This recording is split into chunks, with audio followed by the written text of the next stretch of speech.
इस बात को भी समझ लेना उचित है। नींद है प्राकृतिक रूप से आई हुई और आत्म सम्मोहन भी निद्रा है प्रत्न से लाई हुई। इतना ही फर्क है। हिप्नोसिस में हिप्नोस का मतलब भी नींद होता है। हिप्नोसिस का मतलब ही होता है तंद्रा, उसका मतलब होता है सम्मोहन। एक तो ऐसी नींद है जो अपने आप आ जाती है और एक ऐसी नींद है जो कल्टीवेट करनी पड़ती, लानी पड़ती। अगर किसी को नींद ना आती हो तो फिर उसको लाने के लिए कुछ करना पड़ेगा।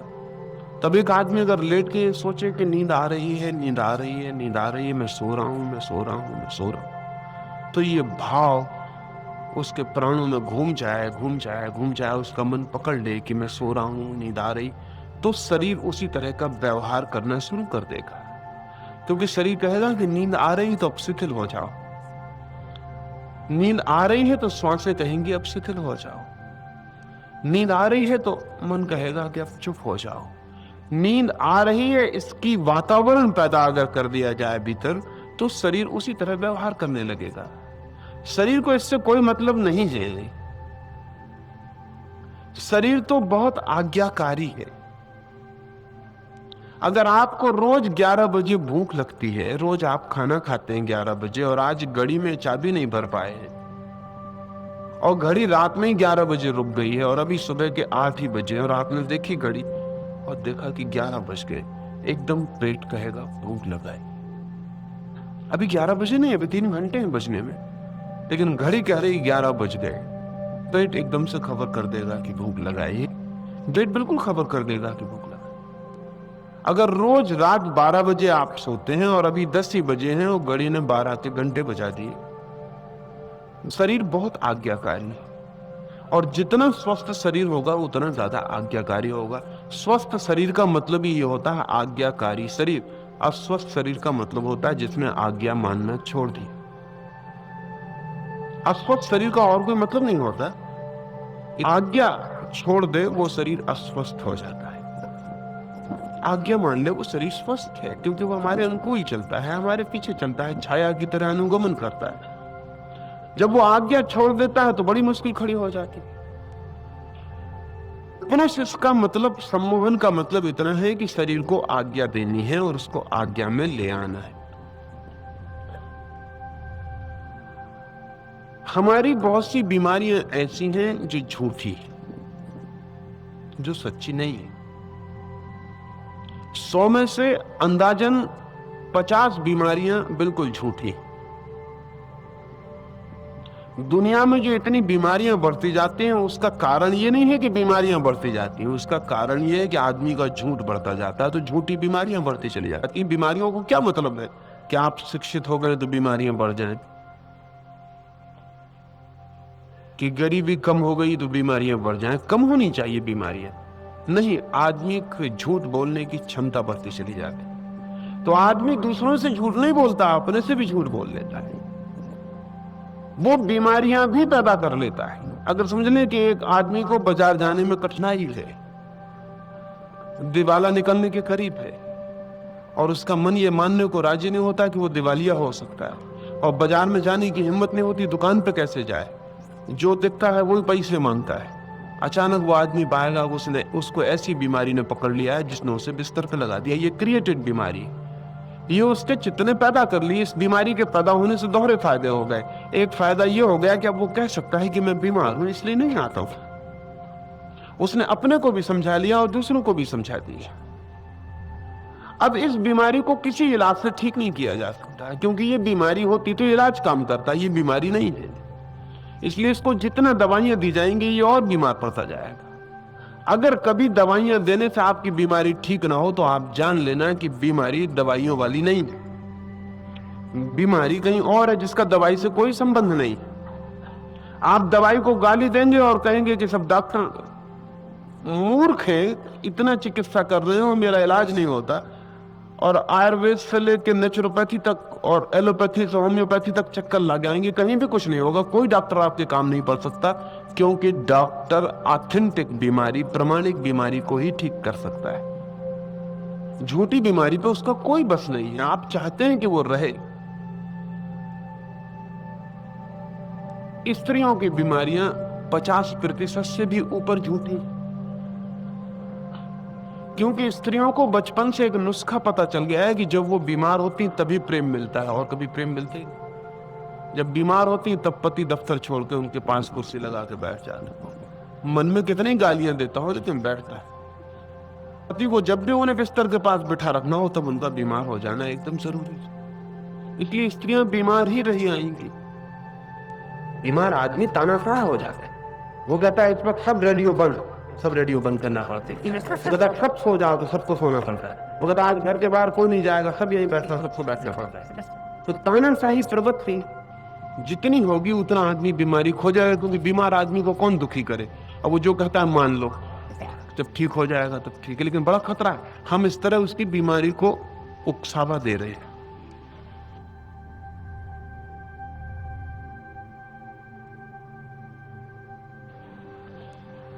अच्छा है कि पत्नी जब स्वस्थ हो तब पति पास बैठे, ये समझ में आता है। बीमार हो तब तो कृपा करके दफ्तर चला जाए, क्योंकि उसकी बीमारी को उकसावा ना दे। महंगा है ये। बच्चा जब बीमार पड़े तो माँ को उसकी बहुत फिक्र नहीं करनी चाहिए, नहीं तो बच्चा जिंदगी भर जब भी फिक्र चाहेगा तभी बीमार पड़ेगा। जब बच्चा बीमार पड़े तब उसकी फिक्र कम कर देनी चाहिए, एक ताकि बीमारी और प्रेम में संबंध न जुड़ पाए, एसोसिएशन न हो पाए।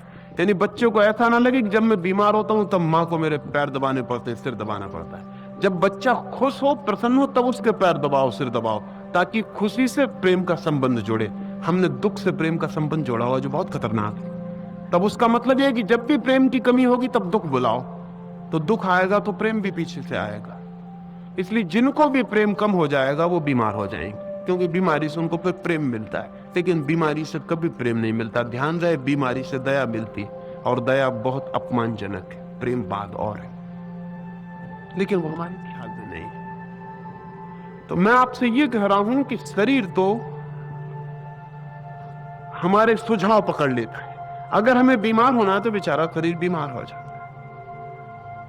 ऐसी बीमारियों को दूर करने के लिए हिप्नोसिस उपयोगी है, सम्मोहन उपयोगी है।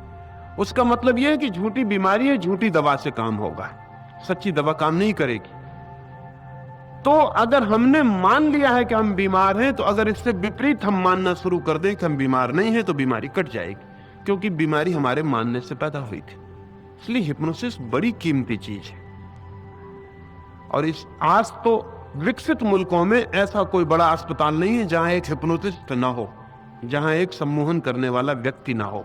अमेरिका के या ब्रिटेन के बड़े अस्पतालों में डॉक्टरों के साथ एक हिप्नोटिस्ट भी रख दिया है, क्योंकि बीमारियां 50 ऐसी हैं जिनके लिए डॉक्टर बिल्कुल बेकार है, तो उनके लिए हिप्नोटिस्ट काम में आता है। वो उनको बेहोश करना सिखाता है कि तुम बेहोश हो जाओ और ये भाव करो कि तुम ठीक हो रहे हो, तुम ठीक हो। क्या आपको पता है कि दुनिया में 100 सांपों में सिर्फ 97 सांप, 3% सांपों में जहर होता है, 97% सांपों में कोई जहर ही नहीं होता। लेकिन कोई भी सांप काटे आदमी मर जाएगा। बिना जहर वाले सांप से भी आदमी मर जाता है। इसलिए मंत्र तंत्र काम कर पाते। मंत्र तंत्र यानी झूठी इलाज। अब एक आदमी को ऐसे सांप ने काटा है जिसमें जहर है ही नहीं। अब इसको सिर्फ इतना विश्वास दिलाना जरूरी है कि सांप उतर गया, बस काफी है, सांप उतर जाएगा, सांप चढ़ा ही नहीं। और अगर इसको ये विश्वास ना आए तो ये आदमी मर सकता है। अगर इसको ये पक्का बना रहे कि सांप ने मुझे काटा है तो ये मरेगा, सांप ने मुझे काटा है इससे मरेगा, सांप के काटने से नहीं। मैंने सुना है एक बार ऐसी घटना घटी कि एक आदमी एक सराय से गुजरा और रात उस सराय में उसने खाना खाया और सुबह चला गया, जल्दी उठ के चला गया। साल भर बाद वापस लौटा उस रास्ते से, उस सराय में ठहरा तो उस सराय के मालिक ने कहा, आप सकुशल हैं? हम तो बड़े डर गए थे। क्या हो गया? तो जिस रात आप यहां ठहरे थे जो खाना बना था उसमें एक सांप गिर गया, तो 4 आदमियों ने खाया, चारों मर गए। एक आप थे जो आप जल्दी उठ के चले गए, आपका हम बड़ी चिंतित थे, मगर आप जिंदा हैं। उस आदमी ने कहा, सांप? अब वो आदमी वहीं गिर पड़ा और मर गए। साल भर बाद अगर सांप खा गया हूं, उसके हाथ पर कपे, वो वहीं गिर पड़ा। उसके सराय के मालिक ने कहा, घबराई मत, अब तो कोई सवाल ही नहीं। उसने कहा, सवाल क्या, वो तो गया, तब तक जा चुका है। इस तरह की बीमारी के लिए हिप्नोसिस बहुत उपयोगी है, लेकिन हिप्नोसिस का मतलब ही इतना है कि जो हमने व्यर्थ ही झूठा ही अपनी तरफ जोड़ लिया है, उसे हम दूसरे झूठ से काट सकते हैं। ध्यान रहे, अगर झूठा कांटा किसी के पैर में लगा हो तो असली कांटे से कभी मत निकालना। झूठे कांटे को असली कांटे निकालने से बड़ा खतरा होगा। एक तो झूठा कांटा ना निकलेगा और असली कांटा और पैर में छिप जाएगा। झूठे कांटे को झूठे कांटे से ही निकालना होता है। ध्यान में और हिप्नोसिस में क्या संबंध है? इतना ही संबंध है कि जहां तक झूठे कांटे गड़े हैं वहां तक हिप्नोसिस का उपयोग किया जाता है। जैसे कि मैं आपसे कहता हूं, ये भाव करें कि शरीर शिथिल हो रहा है, ये आत्मसम्मोहन है। असल में आपने ही ये भाव कर रखा है कि शरीर शिथिल नहीं हो सकता है। अगर आपको ये पागलपन ना हो तो आप एक ही दफे ख्याल करें शरीर शिथिल हो गया, शरीर शिथिल हो जाएगा।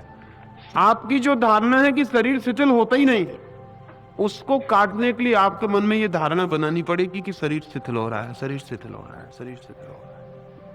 आपकी झूठी धारणा को इस दूसरी झूठी धारणा से काट दिया जाएगा, और जब शरीर शिथिल हो जाएगा तो आप जानेंगे कि हाँ, शरीर शिथिल हो गया। और शरीर का शिथिल होना बिल्कुल स्वाभाविक धर्म है। लेकिन हम इतने तनाव से भर गए और तनाव हमने इतना पैदा कर लिया है कि अब उस तनाव को मिटाने के लिए भी हमें कुछ करना पड़ेगा।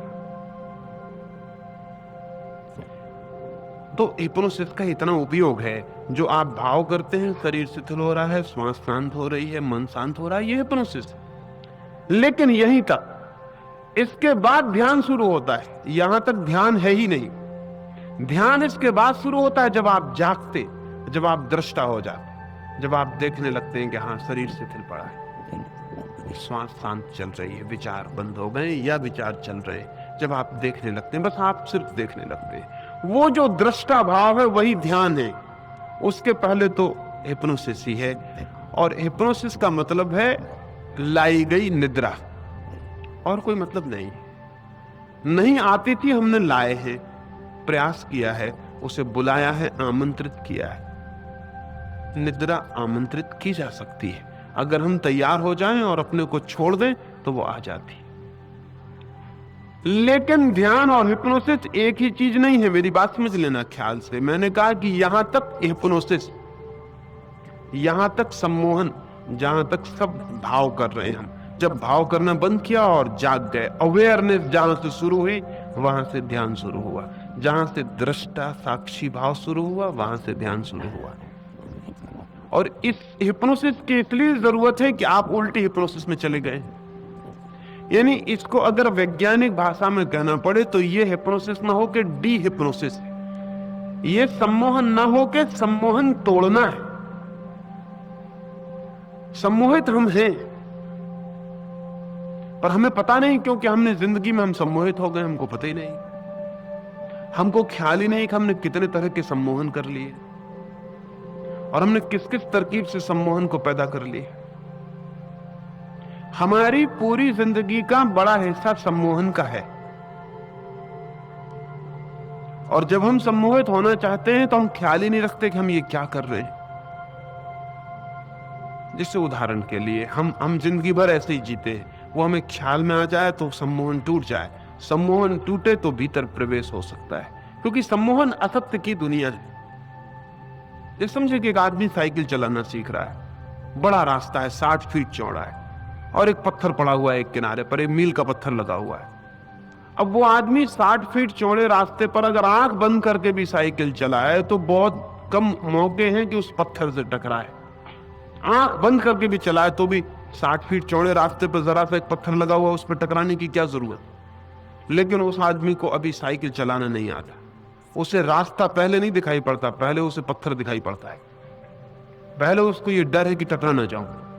बस उसको जैसे ये डर हुआ कि टकरा ना जाऊं तो वो हिप्नोटाइज्ड हुआ। यानी हिप्नोटाइज होने का मतलब ये कि रास्ता दिखना बंद हुआ, पत्थर दिखना शुरू हुआ। अब उसे पत्थर दिखने लगा, अब वो डर रहा है, उसका हैंडल घूमने लगा पत्थर की तरफ। वो जितना हैंडल घूमता वो डर रहा है, और जहां ध्यान है वहीं तो हैंडल जाएगा। और ध्यान उसका पत्थर पे, और ध्यान इसलिए है कि टकरा ना जाऊं। टकरा ना जाऊं पत्थर से तो रास्ता मिट गया, पत्थर ही रह गया। अब वो पत्थर की तरफ सम्मोहित चला जा रहा है और जितना जाता है उतना घबराता है, जितना घबराता है उतना जाता है। वो आदमी पत्थर से टकरा गया। सिक्खड़ आदमी को बड़ी हैरानी होती कि इतना बड़ा रास्ता था, मैं इस पत्थर से कैसे टकरा गया, ये बच के क्यों नहीं निकल सका। वो हिप्नोटाइज्ड हो गया। उसने ध्यान दिया पत्थर पर कि कहीं टकरा ना जाऊं। फिर पत्थर दिखाई पड़ने लगा। फिर जब पत्थर दिखाई पड़ने लगा तो हाथ ने वहीं मोड़ दिया, क्योंकि शरीर उसी तरफ जाता है जहां ध्यान जाता है। शरीर वहीं चला जाता है जहां ध्यान जाता है। शरीर तो अनुगामी है ध्यान का। अब वो चल पड़ा और जितना वो डरा उतने पत्थर का ध्यान रखना पड़ा कि कहीं टकरा ना जाऊं, तो पत्थर को देखता रहूं। और जिसको उसने देखा उससे वो हिप्नोटाइज्ड हो गया, सम्मोहित हो गया, वो चला गया, वो पत्थर से टकरा गया। तो जिंदगी में जिन भूलों से हम बहुत सचेत होकर बचना चाहते हैं, अक्सर उन्हीं से टकरा जाएंगे, उनसे हम सम्मोहित हो जाएंगे। एक आदमी क्रोध से डरता है कि कहीं क्रोध ना आ जाए, और वो दिन में 24 घंटे में 24 बार पाएगा कि क्रोध आ गया। और जितना वो डरेगा कि क्रोध ना आ जाए, क्रोध पर सम्मोहित हो जाएगा और फिर 24 घंटे क्रोध खोजने लगेगा। जो आदमी स्त्री से डरेगा कि कोई सुंदर स्त्री न दिखाई पड़ जाए, नहीं तो वासना उठाएगी, उसको 24 घंटे सुंदर स्त्रियां दिखाई पड़ेंगी। धीरे धीरे कुरूप स्त्रियां भी सुंदर हो जाएंगी। धीरे धीरे पुरुष भी स्त्रियां मालूम होने लगेंगी। पीछे से कोई साधु दिख जाए तो वो चक्कर लगा के देख के आएगा कि कौन है। बड़े बाल हो तो उसको शक हो जाएगी कहीं स्त्री तो नहीं। फिर उसको चित्रों में भी स्त्रियां दिखाई पड़ने लगेंगी। एक पोस्टर लगा हुआ, वो उससे भी सम्मोहित हो जाएगा। पोस्टर पे क्या है, सिर्फ कुछ रंग फेंका हुआ है, लेकिन पोस्टर भी सम्मोहित कर लेगा। वो एक नंगे चित्र को उठा के भी गीता में छुपा के, कुरान में छुपा के एक नंगे चित्र को देखेगा स्त्री के, और सोचेगा भी नहीं कि सिर्फ रेखाएं खींची हैं, इसमें इतना सम्मोहित क्यों हुआ जा रहा है। वो स्त्री से बचना चाहा है, वो घबरा गया। अब स्त्री के सिवाय उसे कोई दिखाई ही नहीं पड़ता। अब वो मंदिर में चला जाए, मस्जिद में चला जाए, कहीं भी चला जाए, स्त्री ही दिखाई पड़ती। ये भी सम्मोहित।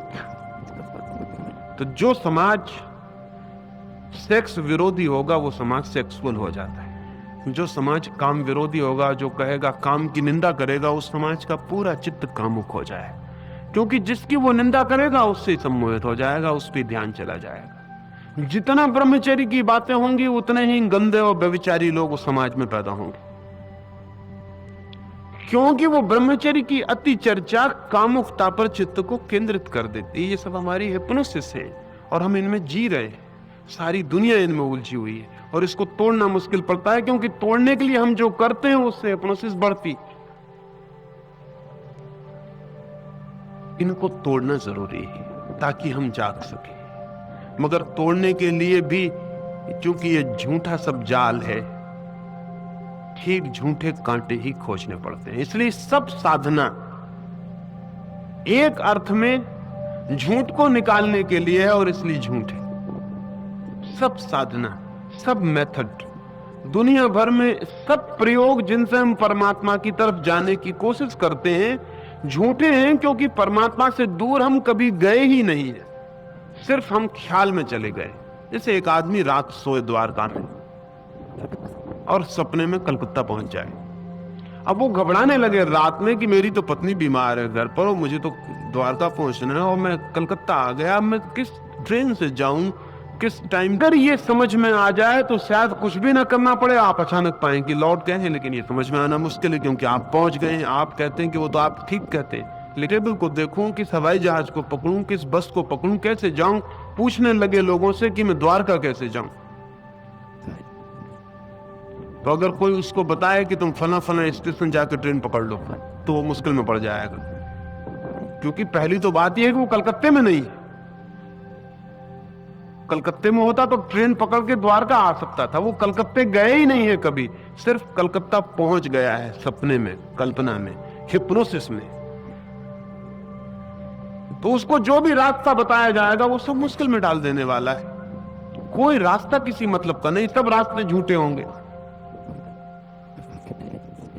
और वो द्वारका लौटेगा तो सच्चे रास्ते से लौट ही नहीं सकता, क्योंकि सच्चा रास्ता हो ही नहीं सकता। वो कलकत्ता कभी पहुंचे ही नहीं कि वहां से कोई रास्ता पकड़ ले। अगर वो किसी ट्रेन में बैठ के द्वारका आएगा तो ट्रेन उतनी ही झूठी होगी जितना झूठा कलकत्ता था। और अगर कलकत्ते के हावड़ा स्टेशन से पकड़ेगा गाड़ी तो हावड़ा स्टेशन उतनी झूठा होगा जितना कलकत्ता था। और टिकट अगर खरीदेगा तो उतनी झूठी होगी। और रास्ते में अगर टिकट चेकर वगैरह आएंगे तो वो सब झूठे होंगे।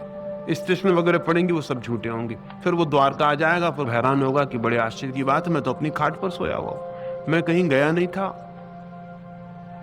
तो मैं लौटा कैसे? लौटा जाना भी झूठ था, लौटना भी झूठ। परमात्मा के बाहर कोई कभी गया ही नहीं है, जा भी नहीं सकता है, क्योंकि वही है, उसके बाहर जाने का उपाय नहीं। इसलिए जाना भी झूठ है, लौटना भी झूठ है। लेकिन जब जा चुके हैं तो लौटना पड़ेगा, कोई उपाय नहीं है। जब जा ही चुके हैं तो अब लौटना पड़ेगा, इसलिए लौटने के लिए उपाय पकड़ने पड़ेंगे। लेकिन जब आप लौट आएंगे तो आप पाएंगे सब मेथड झूठ थे, सब साधना झूठ थी। साधना करनी पड़ी इसलिए कि हम चले गए थे, और इसलिए लौटना पड़ा। अब किन कलकत्ते में हूं मैं, लौटूं कैसे ये बताइए। अभी एक मित्र ने और पूछा हुआ है कि क्या आपको ईश्वर मिल गया है। अब वो इसी तरह की बात पूछ रहे हैं। मैं उनसे पूछता हूं, क्या आपको ईश्वर खो गया है? अगर मैं कहूं मिल गया है तो मैंने ये मान लिया कि वो खो गया था। वो मिला ही हुआ है। जब हमें लगता है खो गया है तब भी मिला हुआ है, तब भी सिर्फ हम एक सम्मोहन में खो गए हैं और लगता है खो गया है। इसलिए जो आदमी कहे कि हाँ मुझे ईश्वर मिल गया है, वो आदमी अभी गलती में है। अभी उसको ये ख्याल समझ में नहीं आया कि वो खोया ही नहीं था। इसलिए जो जान लेते हैं वो ऐसा नहीं कहेंगे कि ईश्वर मिल गया है, वो ये कहेंगे उसे खोया ही नहीं था। जिस दिन बुद्ध को ज्ञान हुआ और गांव के लोग इकट्ठे हो गए और उन्होंने पूछा आपको क्या मिल गया है, बुद्ध ने कहा मिला कुछ भी नहीं, जो खोया ही नहीं था वही दिखाई पड़ गया। जो खोया ही नहीं था, जो प्राप्त ही था वही प्राप्त हो गया है। तो गांव के लोगों ने कहा मतलब कुछ फायदा नहीं हुआ, तो बेकार मेहनत गई। बुद्ध ने कहा उस अर्थ में कोई फायदा नहीं हुआ, लेकिन अब मेहनत करने की कोई जरूरत न रह गई, इतना फायदा हो गया। अब मैं कभी खोजने न जाऊंगा, अब मैं कभी कुछ पाने ना निकलूंगा, अब मैं किसी यात्रा पर न जाऊंगा, बस इतना फायदा हो गया। क्योंकि अब मैं जानता हूं कि जहां हूं वही हूं सदा से।